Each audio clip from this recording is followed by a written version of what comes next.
Boa tarde a todos. O meu nome é Sara Lino, sou assistente hospitalar de doenças infecciosas do Centro Hospitalar Universitário de Lisboa Central e venho aqui nesta apresentação falar-vos de alguns dos conceitos em infecção associada aos cuidados de saúde, dos resultados da nossa vigilância epidemiológica e do racional para a realização de rastreios aos doentes.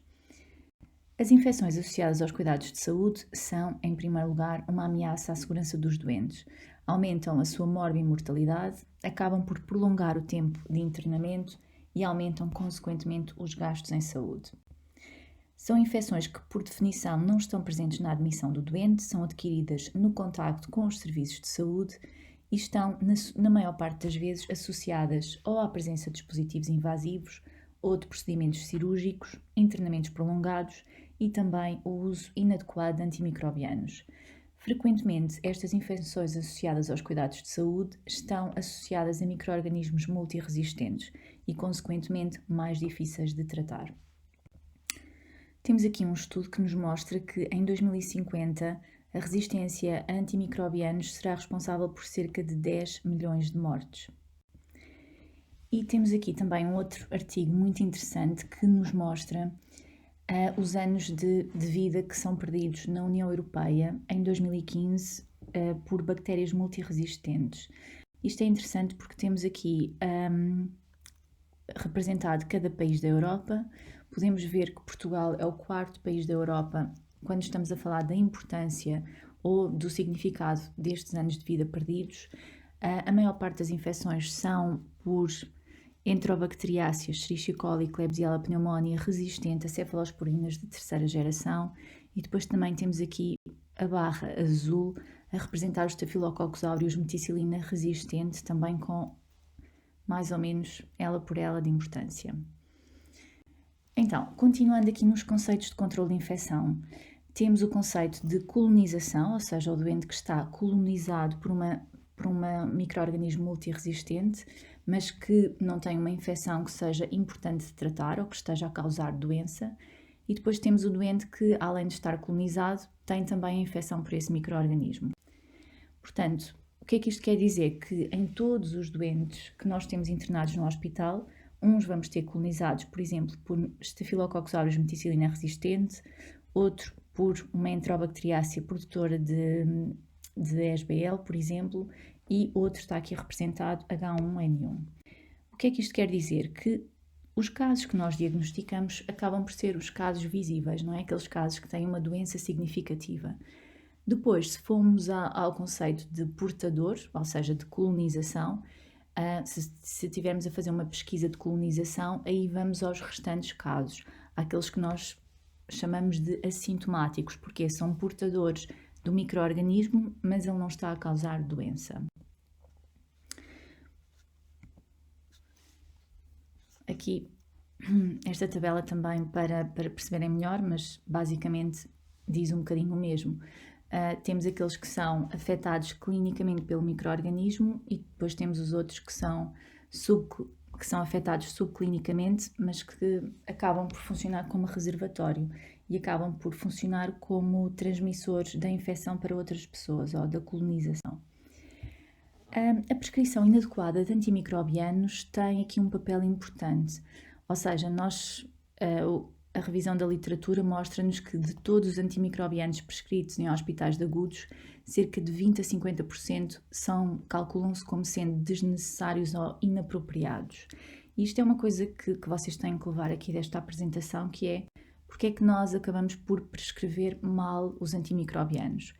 Para já porque às vezes temos alguma incerteza no diagnóstico, não sabemos se existe mesmo uma infecção ou se estamos perante uma colonização, mas optamos por tratar com antibiótico, não é? Porque temos aquela falsa ideia que faz sempre menos mal tratar do que não tratar. Agora, se pensarmos a longo prazo, se pensarmos na ecologia hospitalar, isso não é verdade, não é? Ou seja, e usarmos antibióticos não seja necessário acaba também por ser um erro e acaba por ter impacto a médio prazo na ecologia hospitalar e no aumento das resistências. Depois também temos alguma ignorância dos clínicos, por exemplo, uma bacteriúria assintomática pode não ter indicação para tratamento e eu posso não saber isso, e a partir do momento em que diagnostico uma infecção do trato urinário, ou aquilo que eu acho que é uma infecção do trato urinário, mas que pode ser só uma urocultura positiva, acabo por medicar com antibiótico e posso ter uma pessoa que não tem sintomas, não é? Por isso é que é uma bacteriúria assintomática. E depois há sempre algum medo. E, classicamente, os povos do sul da Europa têm alguma dificuldade em lidar com isto. Ou seja, eu tenho medo que possa ter um mau resultado do doente em relação com a decisão de não tratar ou com o atraso do início de terapêutica. Mas aí temos que fazer uma avaliação correta do doente e pensar se podemos esperar ou se não podemos esperar. Se não podemos esperar, se temos um doente em sepsis ou em choque séptico, claro que temos que começar a antibioterapia empírica. Agora, se o doente está estável e se podemos esperar, podemos cultivar o doente, ver se aparece, ver se conseguimos diagnosticar o agente etiológico e fazer uma antibioterapia dirigida. E depois há outros casos que vocês também se vão deparar na vossa prática diária, que é a exigência do doente. E às vezes nós, ou por falta de paciência ou por falta de tempo, acabamos por não convencer o doente que não precisa de fazer antibiótico. E em que é que a utilização de antimicrobianos pode ter impacto na resistência? Ou seja, nós temos uma população mista em que algumas das bactérias que nós temos no nosso organismo vão ser suscetíveis ao antimicrobiano que estamos a usar, mas depois aqui no meio estão a ver estes pontinhos vermelhos, são já as bactérias que são resistentes àquele antibiótico que eu vou usar.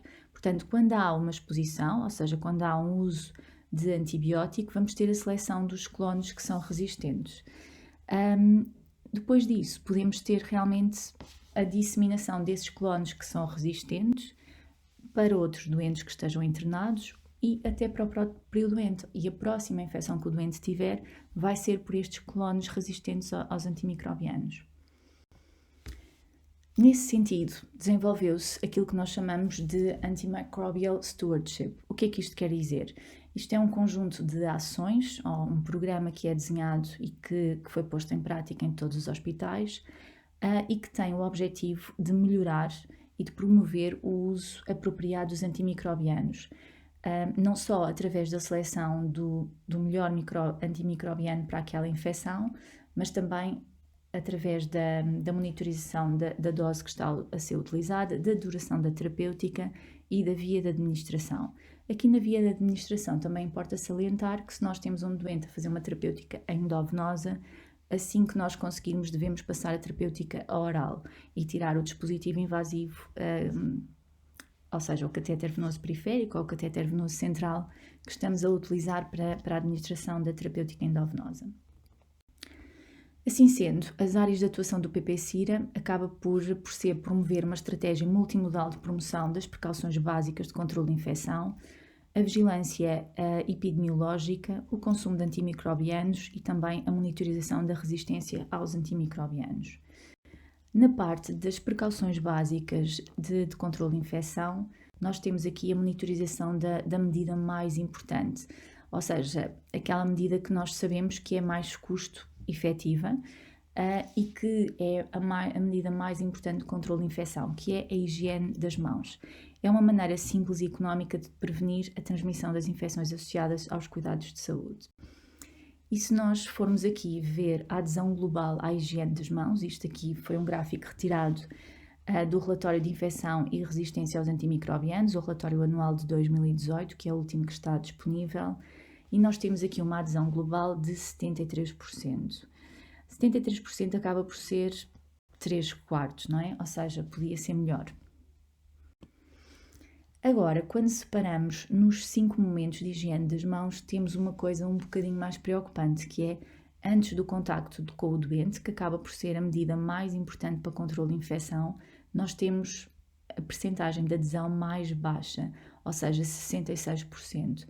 E depois, se forem vendo, o momento mais alto, que atinge os 83%, é após o risco de exposição a sangue e fluidos corporais. O que é que isto quer dizer? Quer dizer que o profissional está basicamente a promover a sua segurança, não é? Ou seja, quando ele vai ter com o doente, ele acha que está desinfetado e, portanto, não vê tanta necessidade de cumprir o momento de higienização das mãos, e quando tem contacto com fluidos ou líquidos biológicos, claro que ele sente necessidade de higienizar as mãos. E isto é uma coisa que nós temos sempre que ter atenção, portanto, todos os momentos são igualmente importantes e o momento antes do contacto do doente é da máxima importância, porque é quando nós vamos higienizar as mãos para podermos contactar com o novo doente. Agora, passando aqui à parte da vigilância epidemiológica. A maior parte dos relatórios são relatórios do ECDC, que acaba por agregar a maior parte da informação de vigilância epidemiológica através de 3 redes distintas, umas mais vocacionadas para a resistência antimicrobiana, outras para o consumo antimicrobiano e outros depois mesmo para as infecções associadas aos cuidados de saúde. Em Portugal nós temos alguns sistemas de vigilância epidemiológica, temos os programas nacionais que são a infecção adquirida em UCIs neonatais e a infecção nosocomial da corrente sanguínea e depois participamos também em alguns programas europeus, a Unidade de Cuidados Intensivos de Adulto, infecção do local cirúrgico e PPS, que já vamos ver a seguir.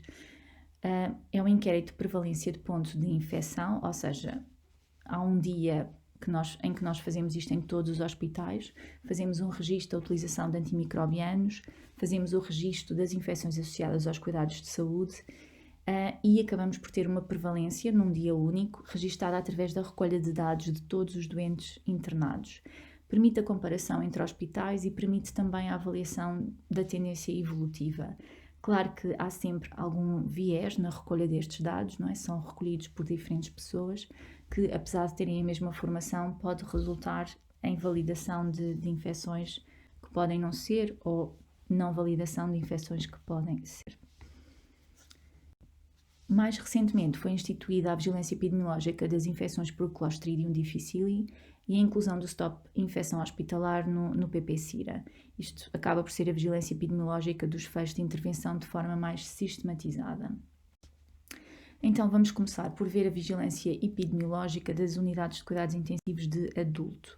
E temos aqui o número de hospitais em que estão a fazer monitorização e em 2017 temos mais ou menos 68% dos hospitais a fazer monitorização das infecções nas unidades de cuidados intensivos. Temos aqui, por exemplo, a pneumonia associada ao ventilador. Temos aqui os dados de bacteriémias, que têm estado a diminuir ao longo do tempo. E depois passamos aqui para a infecção de local cirúrgico, em que vão ver que só temos mais ou menos 40% dos hospitais em 2017 a fazer os registros de infecção do local cirúrgico. E quais é que são essas infecções? Temos a colcistectomia, a cirurgia do cólon e reto, a cesariana, artroplastia da anca e joelho, laminectomia e bypass coronário. Se olharmos para os dados das infecções, temos a cirurgia do cólon e reto, que é a cirurgia que tem maior percentagem de infecção associada aos cuidados, infecção do local cirúrgico, temos 16%, mais ou menos estável ao longo do tempo. E depois temos geralmente as artroplastias, classicamente as que têm menos infecção associada à infecção de ferida cirúrgica. Estes são os dados da UCI neonatal, em que temos os dados de pneumonia associada à intubação e também de sepsis associada à catéter venoso central. Na infecção de corrente sanguínea, temos mais ou menos 53% dos hospitais a fazerem registros. Temos aqui o número de dias de internamento que foi aumentando ao longo do tempo, também à medida que o número de hospitais foi aumentando, e a densidade da incidência de INCs por 1000 dias de internamento. Apesar de tudo, desde 2015 até 2017 parece estar a haver uma diminuição. E depois temos aqui aquilo que eu já vos falei, não é? Um inquérito de prevalência de pontos da infecção. E o que é que nós temos? Isto foi feito em 98, em 88, aliás, em 93, 2003, 2009, 2012 e depois só em 2017. Ou seja, houve um dia em que todos os hospitais do país fizeram a recolha do número de doentes que tinham com infecção associada aos cuidados de saúde. E temos em 2017 8,9% de infecções associadas aos cuidados de saúde, ou de doentes com infecção associada aos cuidados de saúde. Vemos alguma variação ao longo dos anos, mas mais ou menos os mesmos números.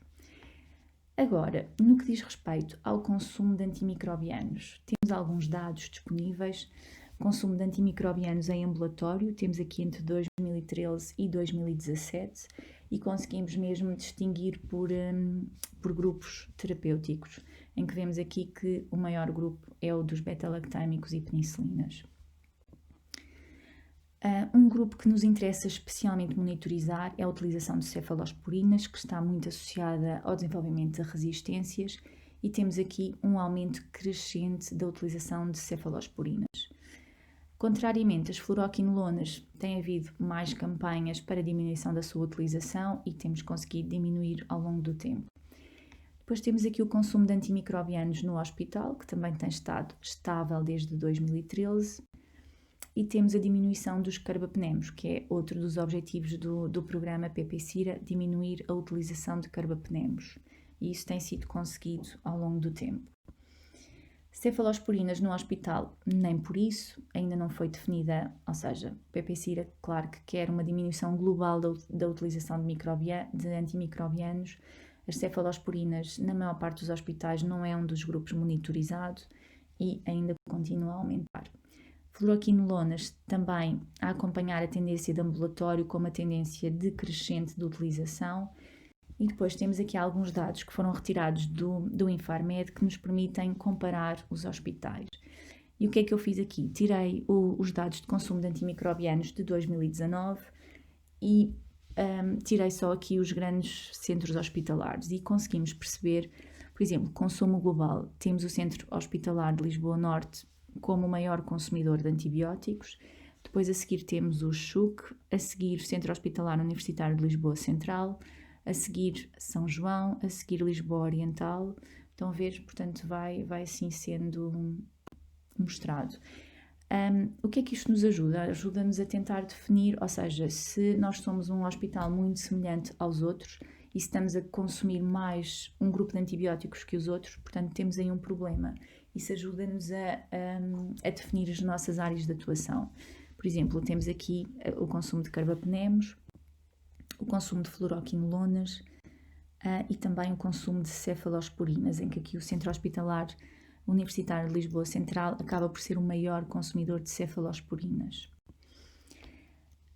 Agora, em relação aos micro-organismos resistentes, temos aqui o último relatório do ECDC que nos mostra a vigilância da resistência antimicrobiana na Europa e podemos já aqui olhar para o gráfico em que vemos a posição comparativa de Portugal em relação aos outros países europeus e aqui o que é que quer dizer resistência à Klebsiella pneumoniae. Portanto, Portugal está mais ou menos abaixo de meio, ou seja, mais perto aqui dos países do sul da Europa e depois dos países do norte da Europa, que acabam por ter uma Klebsiella pneumoniae quase totalmente suscetível aos antimicrobianos, enquanto que aqui os países do sul da Europa acabam por ter uma Klebsiella pneumoniae maioritariamente resistente aos antimicrobianos. Agora vamos ter aqui uma série de gráficos em que vamos ver para cada antibiótico a percentagem de resistência, primeiro da Klebsiella pneumoniae. Já vimos que Portugal não está numa posição ótima, estamos ligeiramente melhor aqui na Klebsiella pneumoniae resistente a fluoroquinolonas do que alguns outros países da Europa, por exemplo, Itália, Grécia, estão piores que nós, mas nós também acabamos por estar aqui iguais à França, piores que Espanha. Depois temos aqui comparativo com 2017 e depois 2018, mais ou menos igual. Agora temos aqui Klebsiella pneumoniae resistente às cefalosporinas de terceira geração. Aqui em 2018 temos um agravamento em relação a 2017, não é? Passamos aqui para a cor que diz que mais de 50% das nossas Klebsiella pneumoniae são resistentes às cefalosporinas de terceira geração. Aqui temos a resistência a carbapenemos, também tivemos uma evolução de 2017 para 2018. Em 2018 passámos aqui a estar entre os 10 a 25% de Klebsiella pneumoniae resistente a carbapenemos. Aqui não podemos encarar o país como sendo igual. Temos alguns hospitais que se calhar estão perto dos 3, 4%, mas depois temos outros hospitais que estarão entre os 25% e 30%. ou seja, com taxas preocupantes de Klebsiella pneumonias resistentes a carbapenemos, que são, como vocês sabem, um antibiótico de última linha para tratamento das infecções associadas aos cuidados de saúde. Mudando para a Escherichia coli, o cenário é um bocadinho mais animador, não na resistência às fluoroquinolonas, ou seja, nas fluoroquinolonas temos uma resistência em Portugal que está entre os 10% a 25%, mas depois percentagem de resistência a cefalosporinas também entre os 10% a 25%. Carbapenemos, não pus aqui o gráfico, mas é uma percentagem muito mais baixa do que a Klebsiella pneumoniae, portanto Klebsiella pneumoniae grande, uma preocupação maior no controle de infecção. Pseudomonas aeruginosa, temos aqui a percentagem de isolados resistentes às fluoroquinolonas, sem grande evolução entre 2017 e 2018. Aqui a resistência à ceftazidima, também mantivemos o valor de 2017. E aqui a resistência à piperacilina tazobactam, em que estamos nos 10% a 25%. Resistência depois a carbapenemos, também entre os 10% a 25%, portanto estão a ver algumas pseudomonas começam a ser difíceis de tratar, principalmente se for simultânea à resistência à piperacilina tazobactam e a carbapenemos. E depois temos aqui outra bactéria, desta vez um gram positivo, Staphylococcus aureus, em que temos aqui a percentagem de resistência à meticilina e continuamos aqui entre os 10% a 20%. Estão a ver, portanto, países do norte da Europa com uma percentagem muito baixa de Staphylococcus aureus resistentes à meticilina, entre os 1% e 5%, e países do sul da Europa aqui à volta dos 25% e até 50%. Agora, quando passamos aqui para a definição de colonização, qual é o impacto disso no controle de infecção? Ou seja, nós vamos ter no hospital doentes que são portadores de micro-organismos multiresistentes. O que é que podemos fazer? Podemos descolonizá-los, devemos manter medidas de isolamento de contacto ou temos algum tipo de terapêutica que podemos fazer dirigida ao estado de portador. Qual é que é a importância da colonização por micro-organismos multiresistentes? Vamos ter a transmissão de doente a doente, ou seja, vamos ter um doente infectado e a seguir podemos ter mais 5 ou 6 infectados. E depois também temos o risco de desenvolver uma infecção ativa e uma infecção ativa que seja mais difícil de tratar, porque estamos aqui no campo dos micro-organismos resistentes à maior parte dos antibióticos. Então, quanto à descolonização, as enterobacteriáceas resistentes a carbapenemos não têm um protocolo de descontaminação eficaz. Portanto, medidas de isolamento de contacto, sim, devem ser instituídas, ou seja, um doente que seja portador de um micro-organismo multiresistente deve ser identificado, devem ser instituídas medidas de isolamento de contacto. Agora, a seguir, eu sei que esse doente está colonizado por uma bactéria, por exemplo, por uma KPC.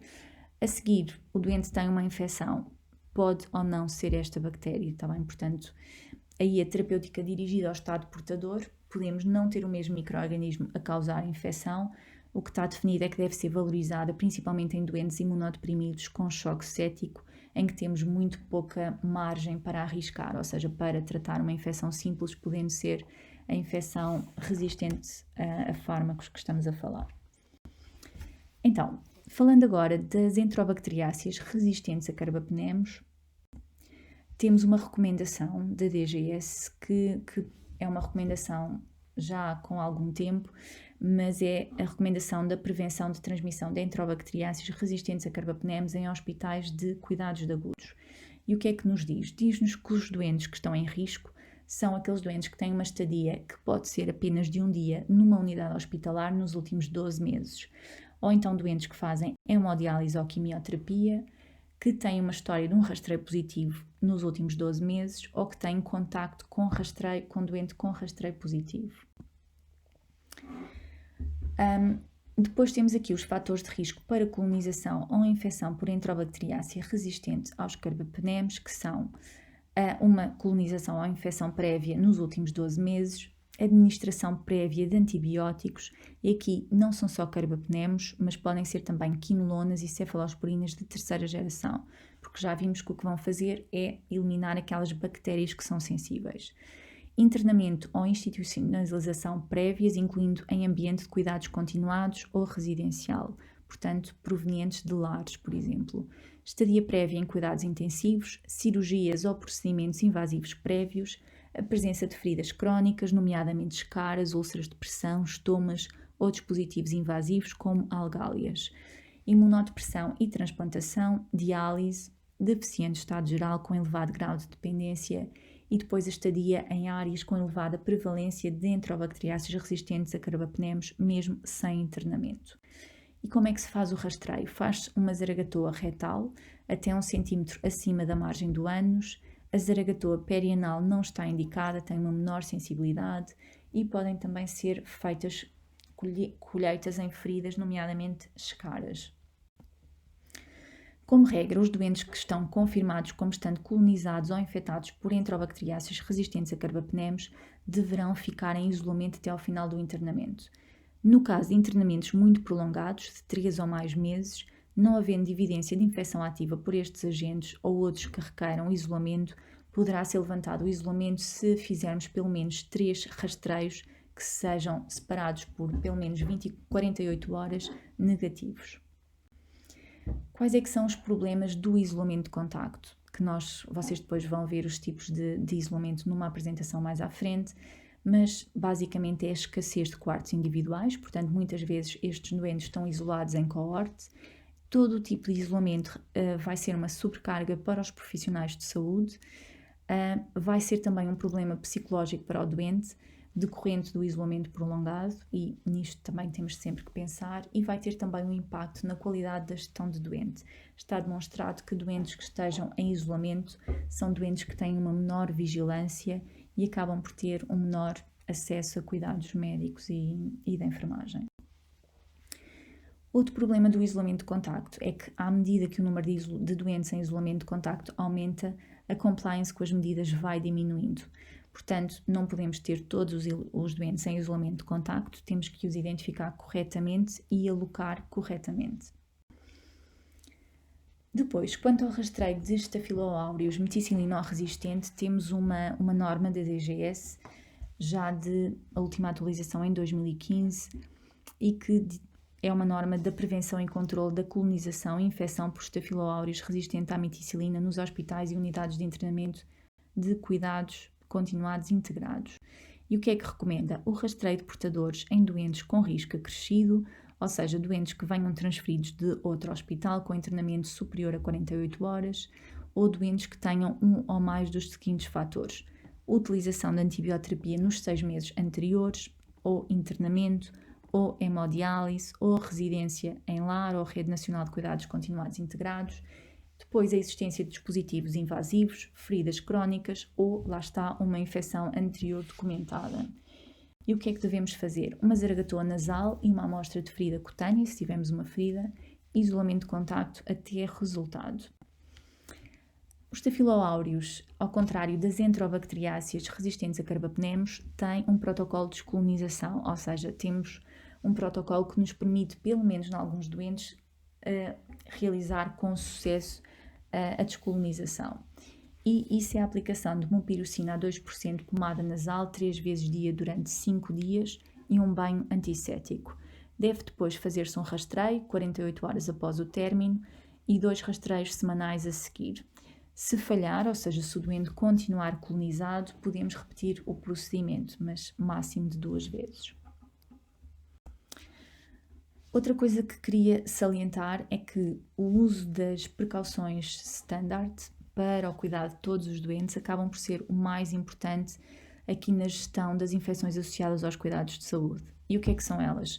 Lavar as mãos, usar luvas quando houver indicação para usar luvas, usar máscara, uma das coisas agora importantes e até importante nesta infecção agora por SARS-CoV-2, usar bata quando houver indicação para usar bata e depois segurança também dos profissionais, não encapsular as agulhas.